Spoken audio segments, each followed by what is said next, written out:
Cada cultura possui suas próprias normas para o que é socialmente aceitável. Este programa contém imagens que podem ofender alguns espectadores. Aconselha-se prudência. Elas são conhecidas como plantas sagradas. No passado, foram consideradas um presente da natureza e eram a chave mágica que os xamãs usavam para expandir a consciência e entrar em contato com o divino. Mas hoje, longe de sua origem, alguns veem nestas plantas uma possível viagem até a destruição. Num mundo onde o seu consumo ainda é proibido, na maioria dos países encontramos pessoas que ousaram iniciar essa viagem e transgredir tabus. Buenos Aires, Argentina. Um grupo de pessoas se entrega ao alucinatório ritual da ayahuasca. Conhecemos um jovem que consegue suportar terríveis dores graças ao consumo da maconha. No México, um antropólogo realiza uma viagem pelas serras mazatecas em busca de um cogumelo sagrado. Enquanto isso, no Distrito Federal, um homem desafia seus próprios limites ao ingerir peyote em todas as suas formas. Quais riscos estaríamos dispostos a correr para viver uma experiência alucinatória? Até onde estaríamos dispostos a chegar para alcançar um estado alterado de consciência? A única forma de saber a resposta é derrubando tabu. Tabu, drogas ancestrais. O que não se deve ver, ouvir, dizer. O proibido. Tabu América Latina. Há milhares de anos, diferentes grupos humanos têm usado substâncias psicoativas, tanto para fins religiosos quanto para medicinais. Estas substâncias são capazes de inibir a dor, mudar o estado anímico ou alterar percepções da realidade. Buenos Aires, Argentina.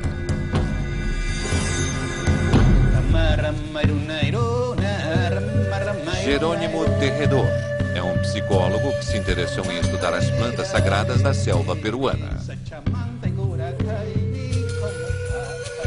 E apesar de que muitos os considerariam um xamã ou um bruxo moderno, ele prefere se definir como um ayahuasqueiro. Atualmente dedica a sua vida aos tratamentos do espírito através dessas substâncias. Eu trabalho com pessoas com dependência química e também trabalho com crianças que têm doenças graves, como, por exemplo, a leucemia. Eu costumo viajar muito. Eu vou para vários lugares para realizar as cerimônias desta medicina ancestral, que é a ayahuasca. Para as milenares culturas da Amazônia, a ayahuasca era a corda dos mortos, meio que costumavam usar para desprender o espírito sem a morte do corpo. A ayahuasca é fundamentalmente um composto. É um cipó que cresce na bacia do Orinoco e do Amazonas e deve ser combinada com outras plantas para potencializar a sua força. É um potente alucinógeno utilizado por algumas tribos desta região da América do Sul para iniciação, ter contato com os espíritos e para cumprir, digamos, com as funções próprias de um xamã. Pode provocar alterações químicas no cérebro, do tipo psicóticas, do qual não temos certeza se uma pessoa vai conseguir sair. E, principalmente, se cair em mãos erradas, trazer consequências, em muitos casos, nefastas. As cerimônias com plantas sagradas são rituais de cura, transformação e conhecimento que têm perdurado desde épocas remotas em diferentes culturas. Hoje, no entanto, alguns as utilizam com a finalidade de encontrar a solução para seus conflitos mais dolorosos, mesmo que isto provoque uma crise incontrolável. Outros, porém, acabam enfrentando o lado mais obscuro de seu ser. A origem do uso da palavra ayahuasca podemos dizer que é ancestral, mas nós não temos uma origem ou um momento de origem. O que sabemos é que várias culturas, em particular as do Amazonas, realizam esse tipo de viagem utilizando a ayahuasca. Muita gente mergulha no mundo das plantas esperando milagres, mas o único grande milagre é o da vida. Muitos têm se aproximado das plantas sagradas porque elas têm percorrido o mundo. Em especial a ayahuasca, que foi a primeira a sair do anonimato do mundo ocidental. As plantas com estas características nos ensinam. São ferramentas que nos permitem atravessar determinadas portas para ter contato com as coisas que vão além do profano, digamos assim. Tem a ver com a ordem do sacramental.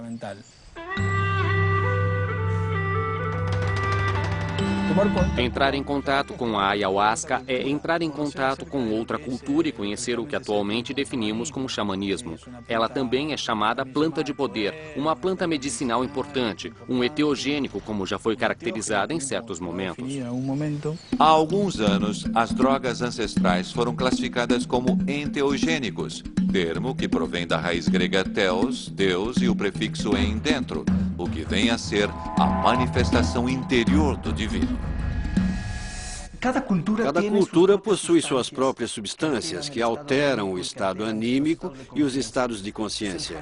Temos o haxixe do Oriente, os cogumelos mazatecos, o peyote, o ixol, a ayahuasca da América do Sul. Tudo isso nos parece estranho, não? E no Ocidente temos o álcool, transformado numa analogia com o sangue de Cristo. Mas, fundamentalmente, no Ocidente é o álcool. Portanto, qualquer outra substância que pertença a outras culturas nos é estranha. E numa atitude etnocentrista, que é um fenômeno universal, inerente a todas as culturas, rejeitamos tudo o que não conhecemos. México, Puebla, Tlaxcalancingo. Em Puebla, México, o antropólogo Júlio Glockner, que desde sua juventude é fascinado pelas plantas sagradas, viajará até Huautla, de Jiménez, um povoado com mais de 30 mil habitantes e com um passado que ainda se faz presente. Júlio vai tentar penetrar em plena Serra Mazateca, em busca dos cogumelos sagrados que tanto estudou nos livros. Mas antes, terá um encontro com um dos descendentes da xamã Maria Sabina. Estamos fazendo uma viagem na qual vamos seguir os passos de Gordon Wasson, na viagem que fez nos anos 50 até o Huautla de Jiménez, na procura pelos cogumelos que o povo mazateco utilizava. Júlio chega à cidade de Huautla e se detém para fazer uma oferenda a Maria Sabina, a guia mítica de Gordon Wasson, nas suas celebrações com os cogumelos sagrados. Filomeno é um nativo que recebeu a herança de uma antiga cultura. Ele agora vai permitir que conheçamos os rituais que envolvem os cogumelos sagrados. Como vai, Filomeno? Tudo bem? Tudo bem. Filomeno nos conta que ele obedece apenas o que o cogumelo indica ou transmite à sua mente. Vai ser bom porque ele cresceu no vale e não no cume. E com a limpeza, a pessoa se sente melhor. Claro. Filomeno e Júlio começam a caminhada que os levará ao coração da Serra Mazateca em busca dos cogumelos sagrados. Uma busca na qual Júlio vai poder comprovar tudo que sempre investigou.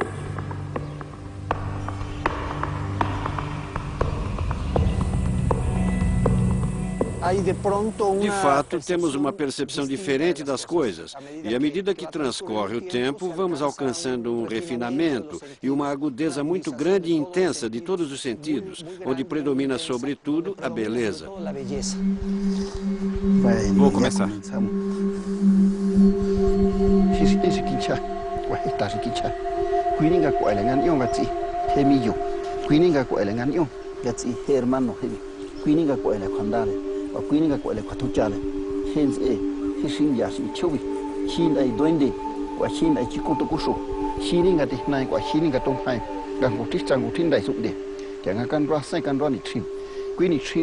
As orações deste sábio mazateco e o altar indicam que a cristianização deixou uma marca profunda no espírito deste povo.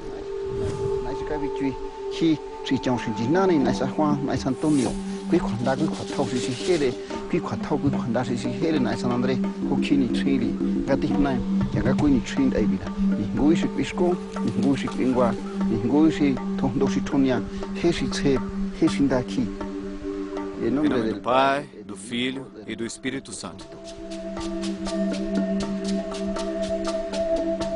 Filomeno se prepara para ingerir os cogumelos sagrados.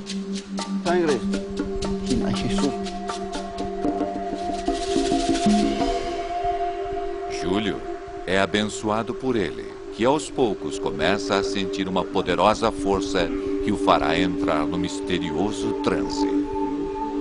Uma força, uma energia inexplicável é gerada neste momento.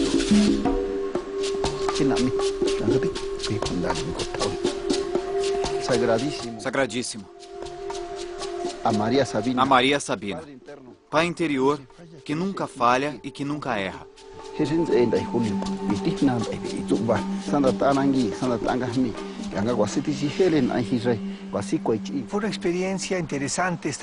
Foi uma experiência muito interessante estar com um dos descendentes de Maria Sabina, seu neto, o único da família que decidiu continuar o trabalho da avó, numa cerimônia que é comum entre os massatecos. É um ritual de proteção, uma limpeza que implica na proteção da pessoa, de se integrar com ela mesma e com a energia desse ritual. E também reconhecer a força da mãezinha da Gualupana que está aqui. Queremos força. Mais força. A força do céu. A força da terra. Impactado diante do que acaba de experimentar na Serra Mazateca, Júlio afirma ter vivido algo extraordinário. O que você faria se a solução para o seu sofrimento fosse uma substância proibida? Depois de uma busca desesperada para acalmar intensas dores, Germán descobre na maconha o remédio para aliviar suas dores.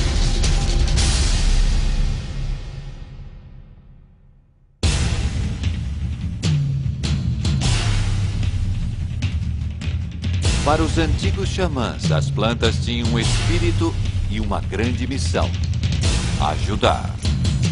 Mas aceitaríamos a ajuda dessas poderosas plantas, ainda que isso acarretasse perder o controle de si mesmo? E da mesma forma que na Serra de Oaxaca se estende uma terra de xamãs, em Buenos Aires, Argentina, em pleno asfalto desta grande cidade, encontramos Jerônimo, um xamã urbano que trabalha na cura de seus pacientes.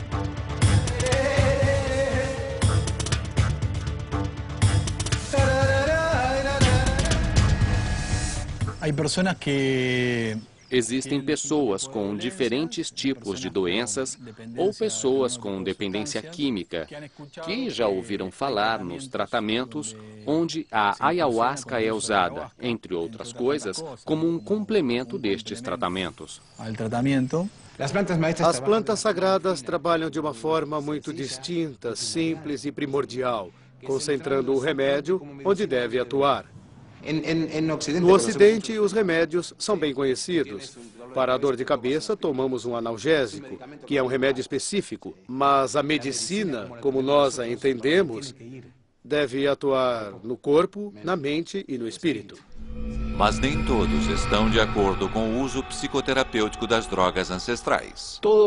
Tudo que esteja relacionado com a transferência de vícios é um jogo daqueles que querem continuar consumindo e procuram, então, um mal menor. Por exemplo, para a desintoxicação da cocaína, sugerem o uso da maconha, ou então substituí-la por tabaco. Não concordo com isso. Mas para Jerônimo, a ayahuasca é remédio e ousa garantir que seu uso não é para qualquer pessoa, já que a alteração da percepção que ela produz pode trazer experiências passadas e angustiantes. Eu não recomendo a ayahuasca a ninguém. Quando alguém me procura para beber a ayahuasca, eu faço uma entrevista para observar certos parâmetros que indiquem se a pessoa pode consumi-la ou não. Pode tomar ou não. Conhecedor desta poderosa droga, Jerônimo ousa afirmar que a planta se comunica com ele através de sonhos e visões. O que senti no meu interior foi como se um galho se quebrasse, como se fosse uma fratura exposta. Foi isso que eu senti no meu interior. Aqui dentro, alguma coisa em mim mudou. Sob as ordens de Jerônimo, um jovem sociólogo está disposto a mergulhar nas profundezas da sua consciência para se conectar com outra dimensão espiritual e encontrar uma solução para seus problemas. Pablo Gutkin nos conta por que escolheu o caminho da ayahuasca. Eu comecei por um problema particular, o de consumir drogas. Porém, não fui à primeira cerimônia pensando nisso. O meu objetivo era outro, ter um reencontro com um familiar falecido há muitos anos, que significou muito para mim e ainda significa. Por isso, também o tatuei na minha perna, para que ilumine o meu caminho. É o meu avô Simão.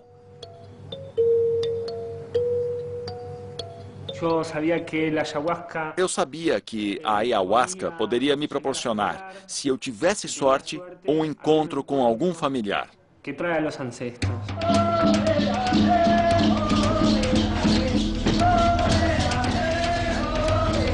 Segundo Pablo, a ayahuasca pode mostrar o que fizemos de errado na vida e orientar o caminho que devemos seguir.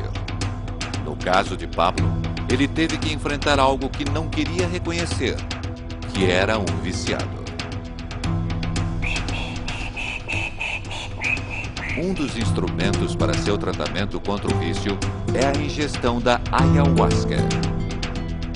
Mas antes, Jerônimo realiza uma cerimônia tradicional do curandeirismo da Amazônia, a limpeza espiritual com tabaco.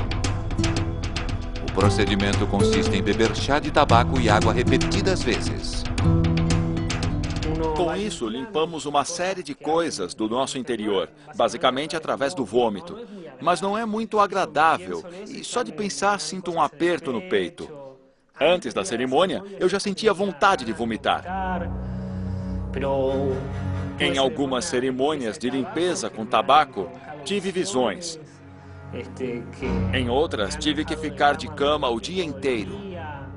Mas isso depende da etapa dos processos de cada um.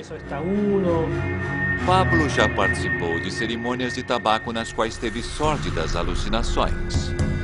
Mas isso não o afugenta do ritual de ayahuasca, embora saiba que os riscos de se deparar com seus demônios interiores sejam ainda maiores.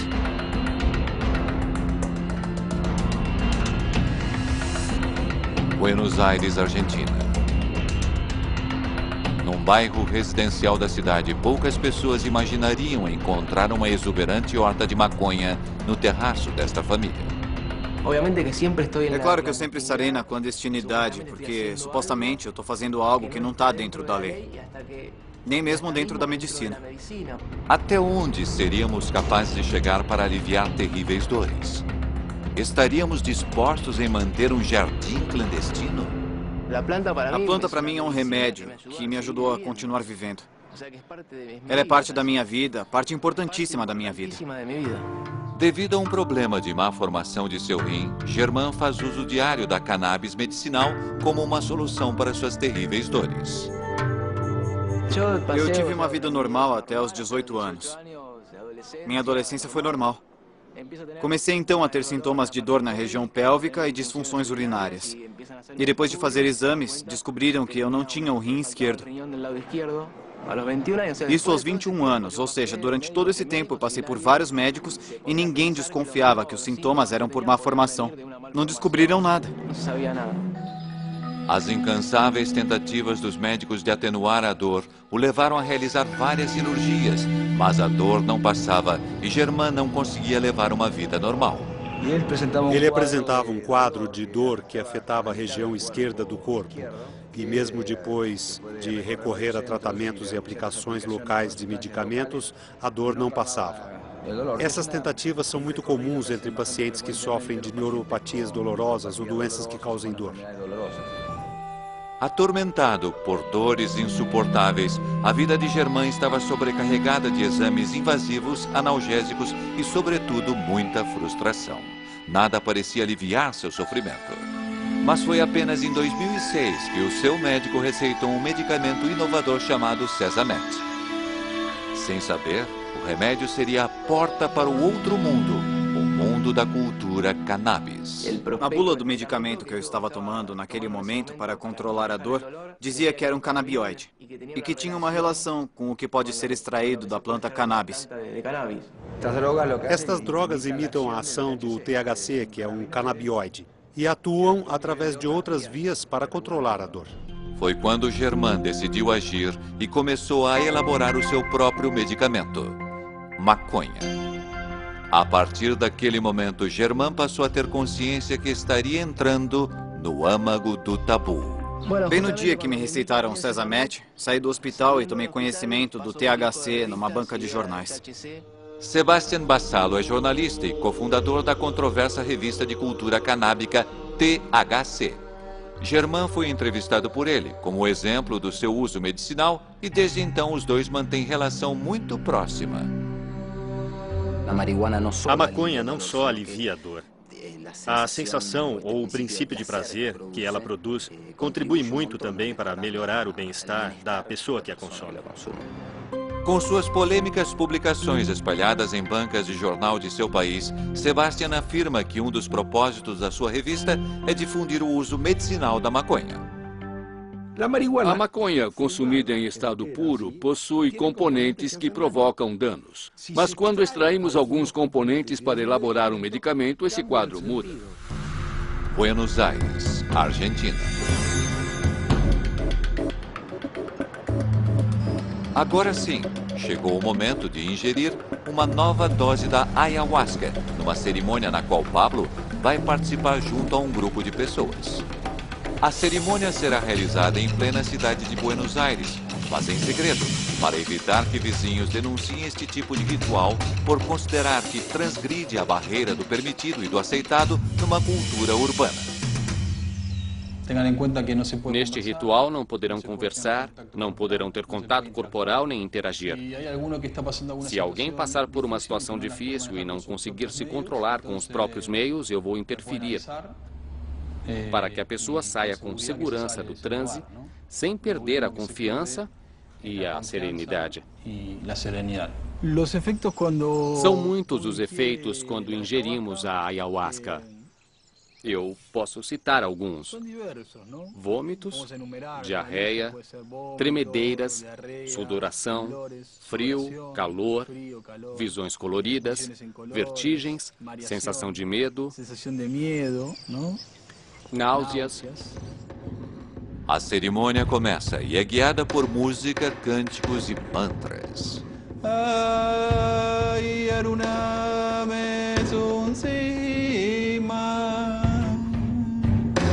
A viagem começou. A sorte está lançada. Jerônimo afirma que a ayahuasca, além de trabalhar de forma direta no inconsciente, também pode ter uma utilização medicinal para o tratamento da depressão e da ansiedade. Entretanto, a medicina tradicional faz objeções.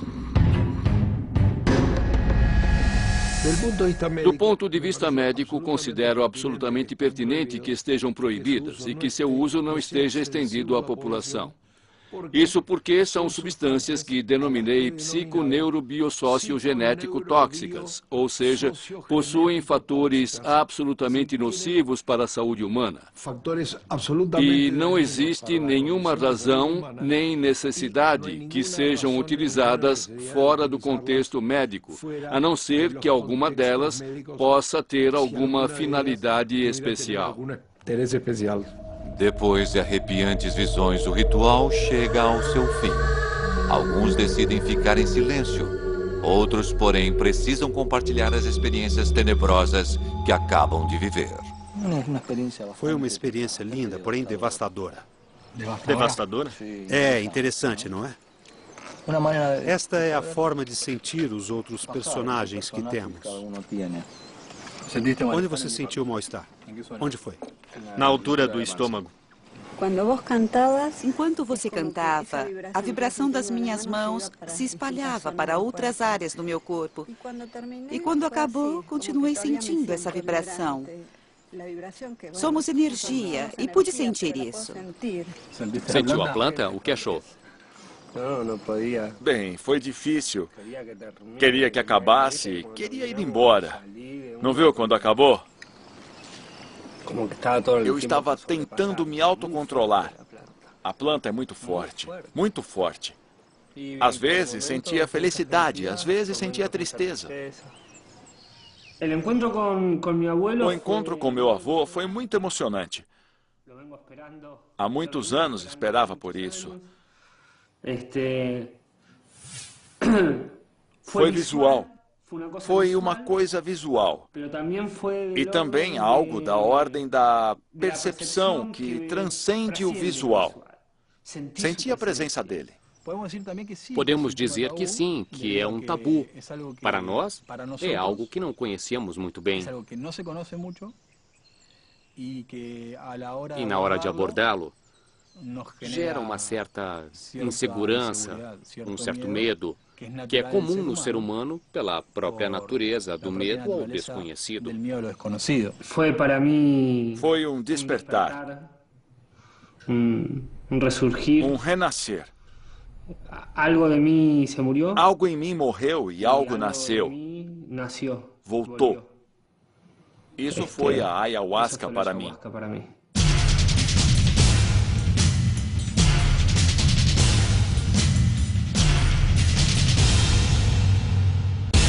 Será que a humanidade superou a sabedoria dos xamãs ou simplesmente preferimos ignorá-la por temor aos seus misteriosos poderes? Talvez a única forma de descobrir seja explorando os segredos destas culturas ancestrais.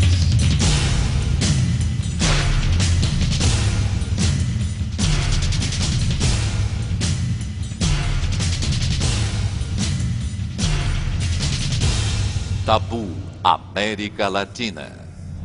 Germán visita a redação da revista, onde jornalistas e designers gráficos trocam informações sobre a discriminação enquanto fumam maconha livremente.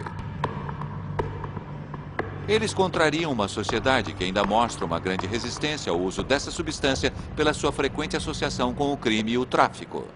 É difícil encontrar um limite entre o uso medicinal e o recreativo. O que quero dizer é que no uso recreativo, o que prevalece é o prazer. Uma coisa terrível e negada continuamente pela sociedade. A negação da sociedade é clara e, apesar de estar cada vez mais aberta, continua sendo um tabu. A negação do princípio do prazer. Buenos Aires, Argentina.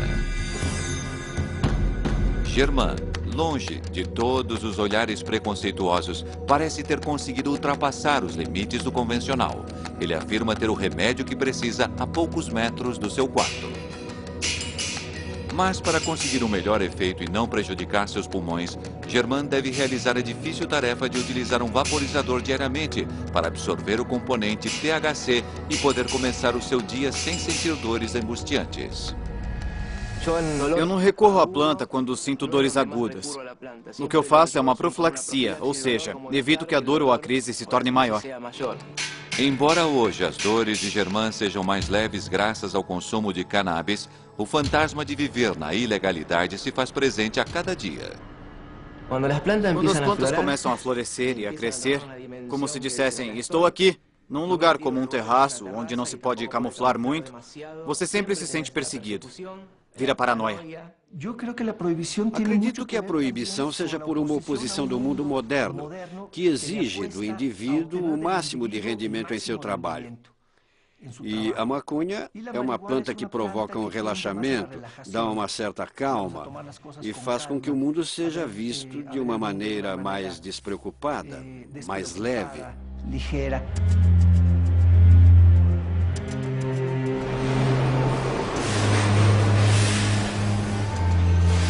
Sebastián Bassalo é um dos maiores expoentes na luta contra a discriminação da maconha. A sua perseverança foi recompensada em 2009, quando a Suprema Corte Argentina legalizou a posse para consumo próprio. Raúl Zaffaroni é ministro da Suprema Corte da Argentina e diretor do Departamento de Direito Penal da Universidade de Buenos Aires. Sua postura diante de um caso como o que vive Germán é aberta e confortante. Ter uma planta de maconha em casa não gera risco de distribuição, porque a produção que se tem é mínima. A consequência, nesse caso, de que cada um tivesse uma planta de maconha em casa, acabaria com o tráfico, o que socialmente seria muito favorável. Se cada consumidor quisesse ter sua plantinha, ótimo. Com apenas uma plantinha, não teríamos tráfico. Simples. Germán teve que passar por vários hospitais, exames clínicos, cirurgias e se submeter a uma interminável variedade de tratamentos em razão da dor, para finalmente encontrar o alívio na maconha.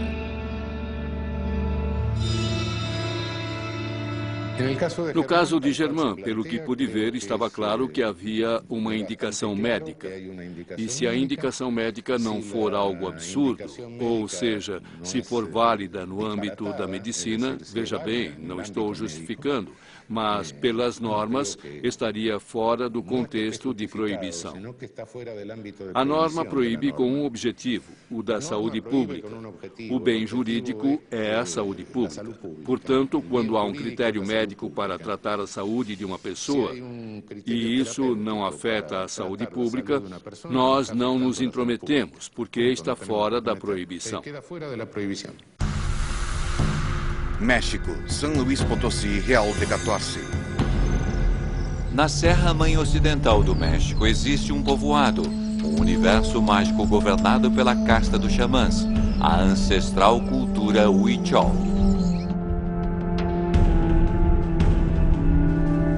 A Benamar usa adornos como os indígenas, usa brincos e tem cabelos longos de acordo com a identidade que escolheu, o universo Huichol. As ricas tradições cerimoniais são manifestadas no artesanato dos huicholes, passadas de geração em geração, preservando assim a sua cultura. Em sua arte são reproduzidos desenhos geométricos e figuras fantásticas, geralmente relacionadas com o uso do peiote ou hikuri, estandarte de sua identidade religiosa e espiritual. Minha aproximação com o hikuri foi muito tempo depois de ter conhecido o rosário. Eu fui convidado para umas cerimônias e depois disso, muito tempo depois, me disseram que eu podia comer um pouquinho. Os huicholes usam o peiote como parte de seus rituais desde épocas ancestrais. Até os dias de hoje, festas religiosas são realizadas para alcançar a cura de enfermidades e ter acesso a outros mundos. O hikuri é um mensageiro do nosso interior, que vai até os deuses, até as colinas, até o ar. É como um portal que possibilita que eles sejam ouvidos, que possamos entendê-los. Até onde estaríamos dispostos a chegar para entrar em outras dimensões? O que aconteceria se, ao chegar, descobríssemos que não existe um caminho de volta? A Benamar visita Rosálio, o mestre xamã com quem realiza suas poderosas viagens. Rosálio vai mostrar o que deve ser feito para encontrar o cacto.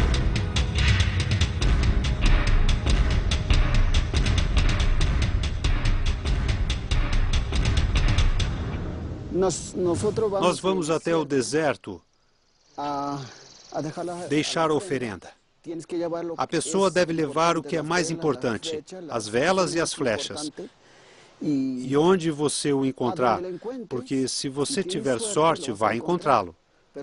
Se não o encontrarmos, será mais difícil, mas com carinho vamos saudá-lo e dizer: venho aqui na sua casa para lhe deixar uma oferenda, o que me foi pedido, ou também quero recebê-lo.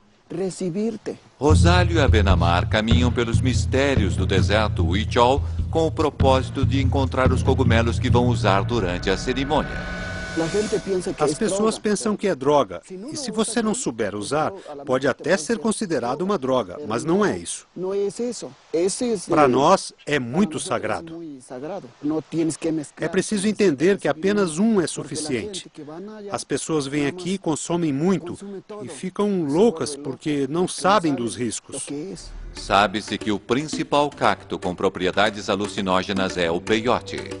Os velhos xamãs o conhecem como o mensageiro divino e outros o descrevem como a planta que faz com que os olhos se maravilhem. O peiote é um cacto que cresce no norte do México, naquelas regiões semidesertas, ou no sul dos Estados Unidos. Foi utilizado ancestralmente, no caso do México, pelos povos huicholes, coras, tarahumaras. É uma planta muito importante que desempenha um papel fundamental na sua mitologia, na organização do seu ritual, nos pedidos de chuva, no ciclo agrícola. Enfim, uma planta que tem uma importância cultural muito grande.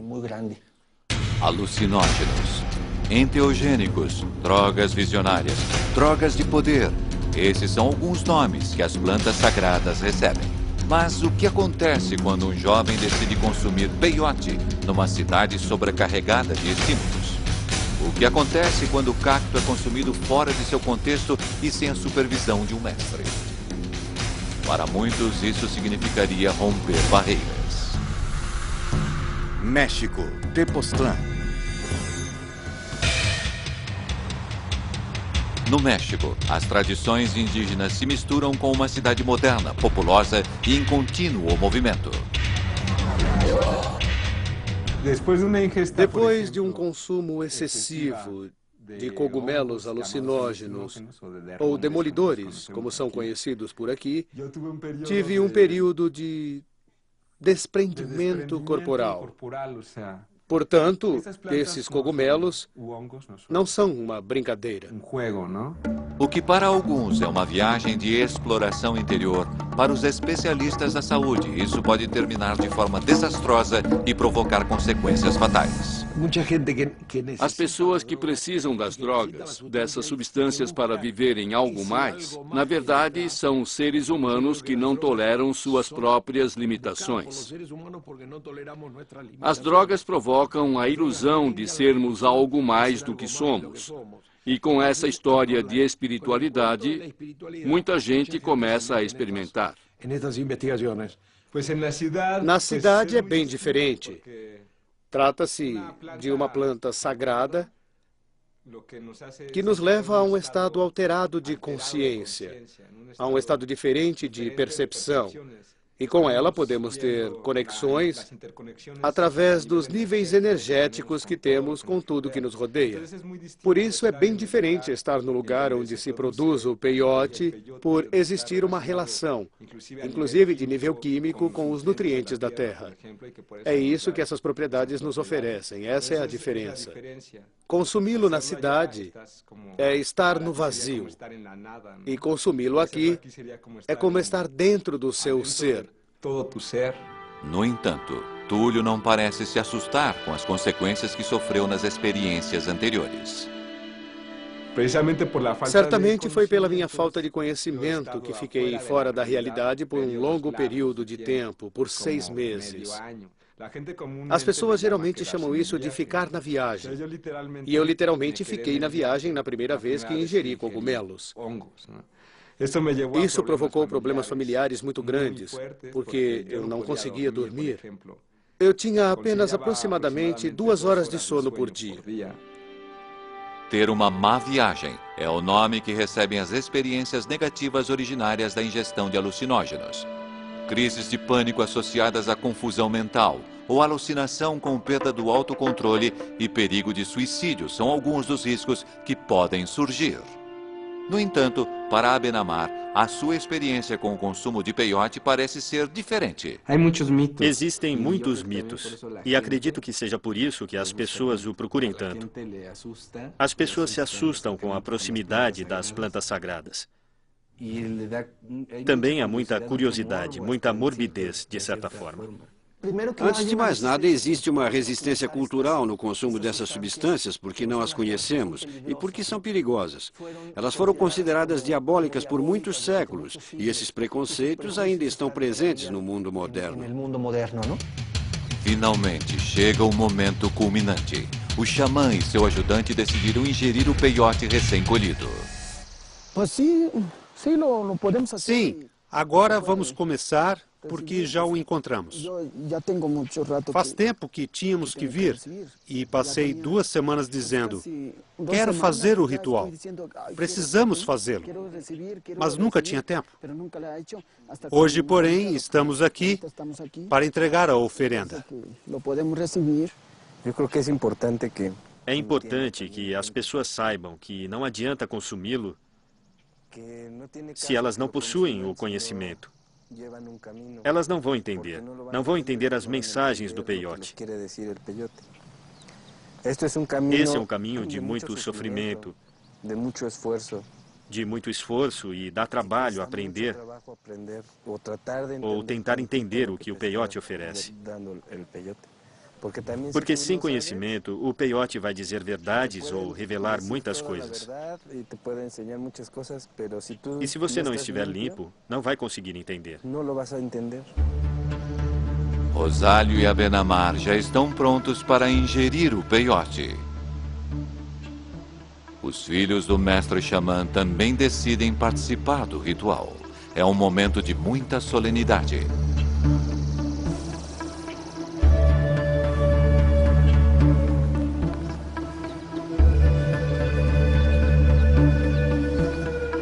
Rosário invoca os deuses e seus antepassados em busca de proteção para o momento mais esperado por Abenamar, o começo de uma nova viagem.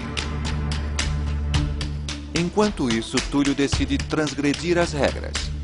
Ele não apenas irá consumir o cacto no seu estado puro, mas também vai fumá-lo misturado a altas doses de maconha. E como se isto não bastasse, fará também uma infusão à base da mesma substância. O uso destas plantas provoca um estado alterado de consciência. E se você não tiver informações sobre o seu estado primário de consciência, você poderá se deparar com situações difíceis e chegar ao que as pessoas chamam de má viagem, ou transtornos mentais e etc.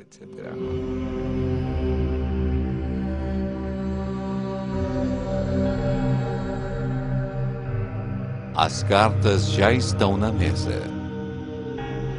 Túlio se entregará aos alucinatórios e labirínticos efeitos do peiote, começando pela infusão.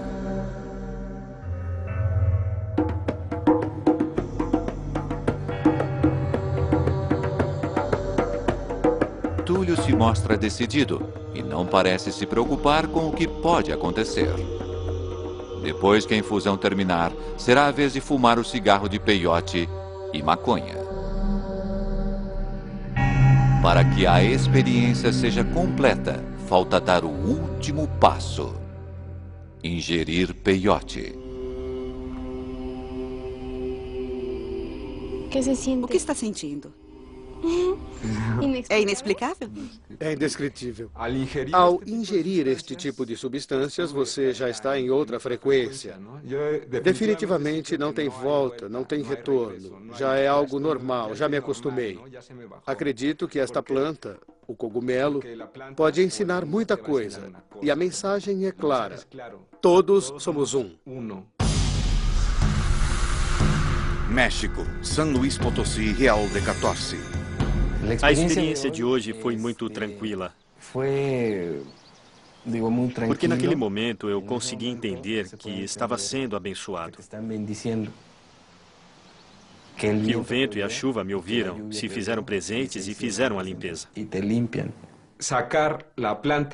Tirar a planta de seu contexto ritualístico é ultrapassar as fronteiras entre a cura e o vício. Esse seria o tabu. A religião católica e a protestante estão longe de proporcionar às pessoas uma experiência religiosa forte. Para algumas pessoas, as experiências espirituais estão associadas a estados alterados de consciência, nas quais decidem correr riscos ao utilizar substâncias ilegais. Mas, em contraposição a esta postura, está a tradição dos antigos xamãs, que em suas experiências transpessoais afirmam poder estar diante de Deus. Mas uma coisa é certa, num mundo que prioriza a razão sobre a consciência, as plantas sagradas continuarão sendo a porta que leva a outra realidade, o tabu. Versão Marshmallow São Paulo.